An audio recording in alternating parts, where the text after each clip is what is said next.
Hello and welcome to the channel. So we've got a Zenta model, is that CD6SD, and this is a little solid state practice amp from the 1970s, well 60s or 70s, I think more 1970s. Now why have I got this on here? Well, I saw this on eBay and I remembered that the first guitar amp that I ever had as a kid, and I was 13, was a Zenta. I seem to think I had the cab and the head and the cab version of this, and I saw this and I thought, just for nostalgia, it wasn't very much money, that I'm going to buy this and just see if it works. Now obviously, you know, 13-year-old kid just starting out playing guitar, didn't know anything about amplifiers, guitar amplifiers. 40 years plus goes by and suddenly you see one of these and you think, I wonder just how good they were. Were they rubbish? Were they, because they're quite rare. I've seen odd ones on eBay years ago and not took much notice, but for some reason I saw this and I thought, I was reminiscing a bit, and I thought, we'll buy that and reminisce a little bit more. So what we got on this amp, well, we've got three inputs, but they'll obviously be all going to the same first stage, no doubt. We've got a tremolo on this, so we've got intensity and speed and a volume and a tone. So this is a Japanese amp, and there was a lot of these type of things around when I was younger, and these amps, by the look of it, as we go down there, we can see that this was a Hornby Skews amp, John Hornby Skews. Might have even just been Hornby Skews there, I don't know. And it's 6 watts. And Leeds, England, it says there. Does that say Garforth? Can't read what that says. UK Trade Distributions. So these amps were made in Japan, but they're obviously made for John Hornby Skews, and you can see it's just got a cheap hardboard panel on the back. Let's get the back off and have a look. We can see we've got the speaker there, and which does say Japan on it. This cabinet's made of ply, which surprised me, but yeah, this is all plywood. This must be early 70s, it might even be late 60s, I don't know. I'll have to do a bit of research on these.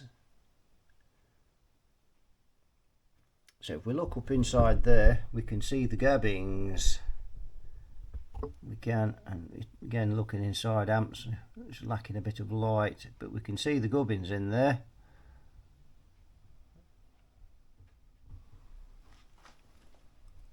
So we can see it, that looks like the power transformer. No output transformer, so this must be direct coupled. So here's the power cord, and I think it's about 6 meters long, and it's also as if something's been nibbling at it, because it's all the way along there. You see that on the lens there, you can now, all the way along you can see it's all damaged. So whether something's been nibbling at it at some time years ago, maybe pet rabbit or something. So I'm going to plug this in on the current limiter. We're going to start with a very low wattage bulb for this, because this thing does not draw a lot of current unless of course it's got a short on it. So we're going to start with a 15 watt bulb. Limiter on, let's turn it round so we can have a look. Again, swing it round there, tilt it like so. Has it got an on off? There we have, yep. There we go, so we can see, we'll plug in and we'll turn on, see what happens. So the bulb went bright and then it's gone out.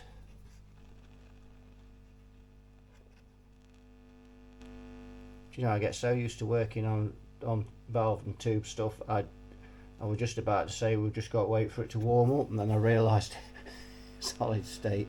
Dear oh dear. Well, that's working. That has surprised me. See if the tremolo works. And it does. Not ever so well though.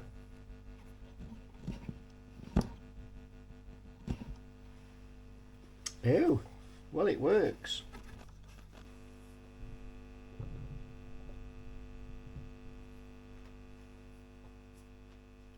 So yes, I didn't have much of a practice amp when I first started out. My parents thought it would be no more than a pipe dream, playing guitar, and so did just about everyone else, all my friends and all my school teachers and everyone. Endless remarks of, why don't you get a proper job?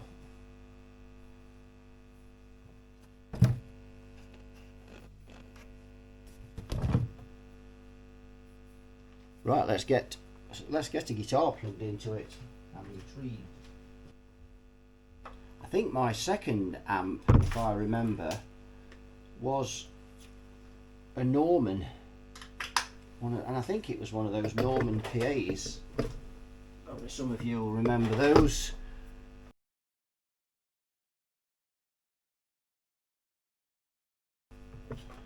Let's plug in and see then.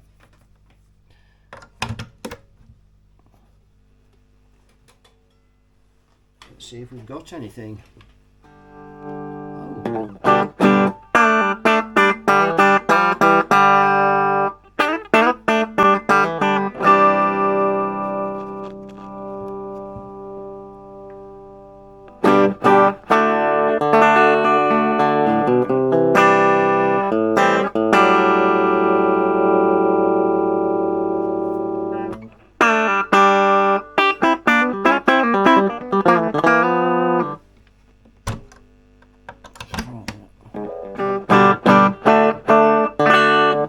The same as I thought they would be.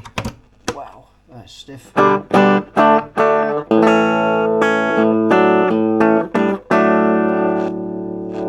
a lot of top on it, but that could be because some of the capacitors have dried out maybe.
takes us to a fashion. It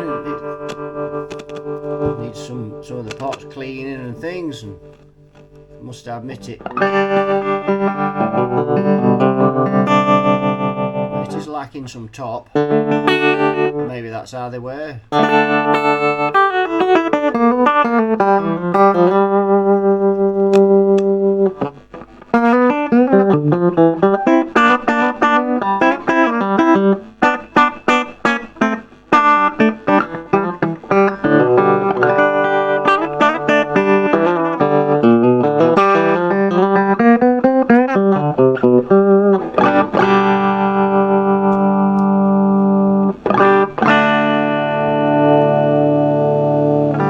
Flat out.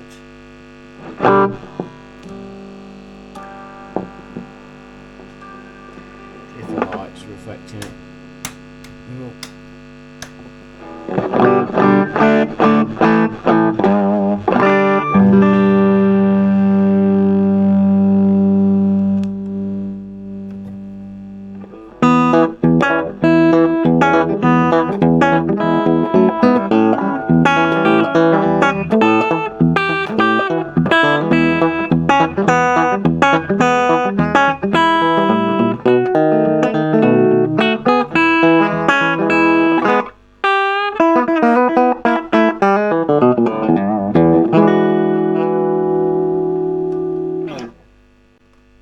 Let's have it out of the case, and the chassis, we'll have it out of the case and we'll have a bit of a peruse. Right, rather than take the chassis out, I've just tipped it upside down. I've got the macro lens on there, so you should be getting a pretty good shot of that in there.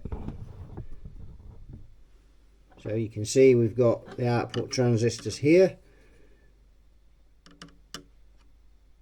Can't quite see the numbers on those. And we've got all these blue type electrolytics, not sure what they are either.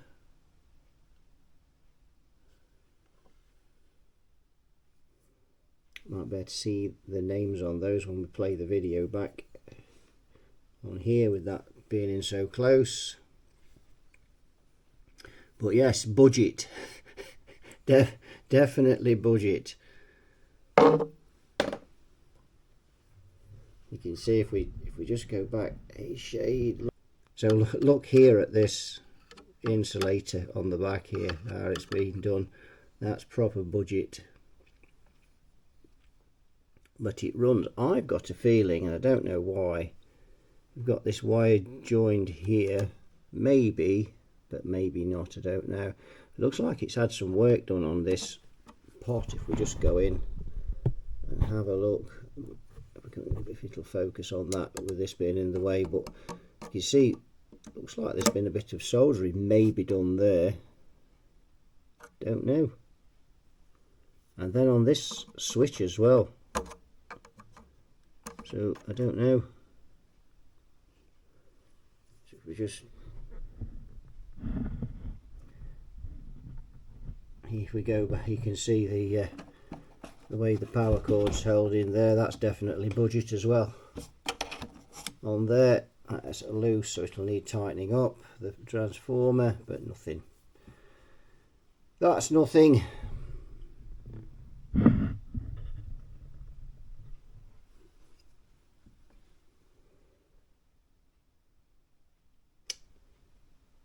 Yes, the screws are impressive for holding in the chassis. Just ease around there, you can see. So yes, very budget. I was hoping I might see something in here with a date code on, but I don't seem to see anything at a glance. But yes, we'll have to have a look online and see if there's any information on them. So again, some of these caps could, you know, be a bit dried out. Maybe that's why it just sounds a little bit muddy. It could be the speaker in it. Who knows? Is it worth recapping? Don't know. Maybe. Wouldn't be mega expensive for the caps for this one. I wouldn't have thought. And there's the back of the speaker, you can see there.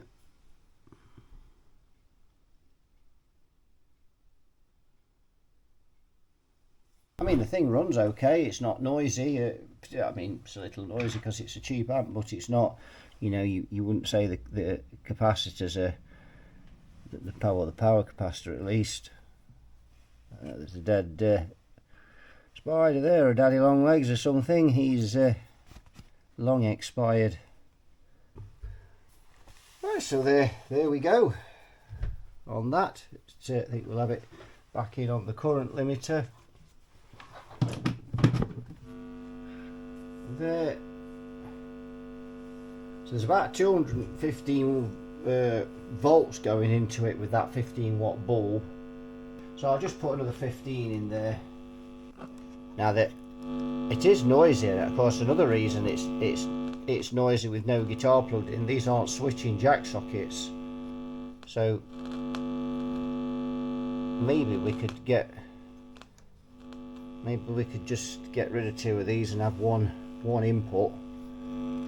Just have it switching so that wasn't as noisy. So a couple of questions then. One is, do you think this amp is worth putting back to its former glory? We could fully recap it. We could fully recap it, clean all the parts, lose two of these inputs, put a switching input in there to get rid of that noise when it's, you know, it's stood idling with no guitar in it. Put a new power cord on it as well, and just generally wash its face. Do you think it's worth it? Think it's worth doing? Let me know in the comments. So, and the other question is, what practice amp did you have when you started playing? What was your first guitar amp? Was it even a practice amp? I can't imagine anybody getting a 100-watt Marshall stack for their first guitar amp, but anything's possible.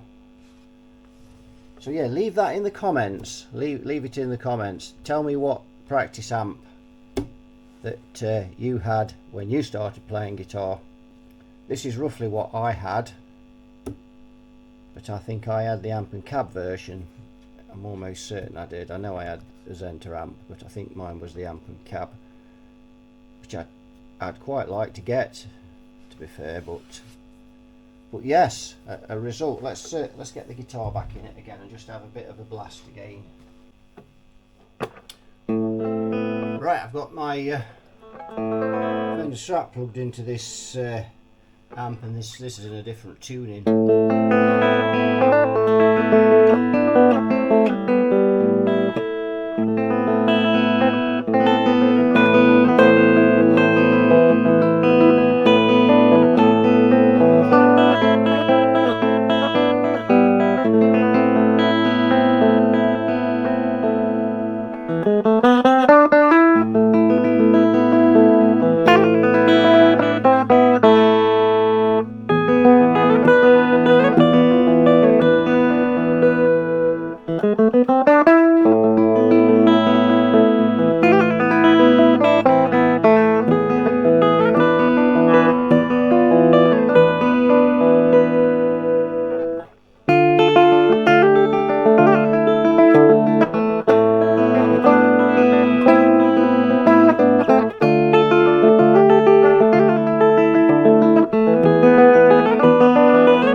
bit rusty at that style. So that tuning is dad gad, but the A string is tuned down to G.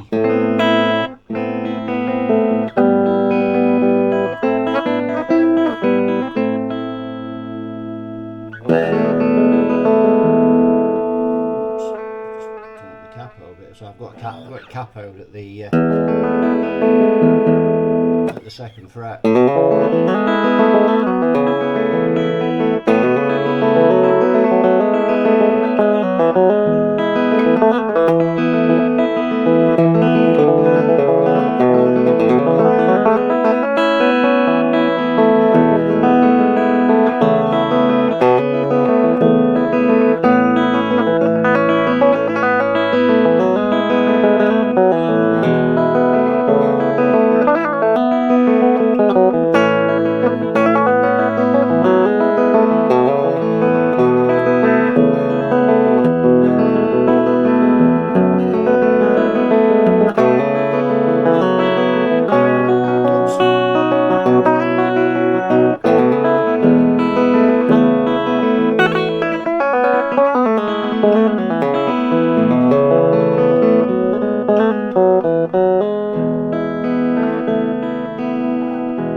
So there we have it. It's got a bit out of tune, but never mind. Giving it a bit of thrapes there. I've not used this guitar for a while. So there we go. That'll do it for this one, I think. Bit of a short video, but I just wanted to, as I say, just have a look at this. And I thought, while I'm looking at it, I might as well video it. So that's a good one. So yeah, again, do you think this is worth getting back to former glory? And tell me what practice amps you had when you started playing guitar. So that'll do it for this one. Thanks for watching. You all take good care, and I'll see you all in the next video. Bye bye for now.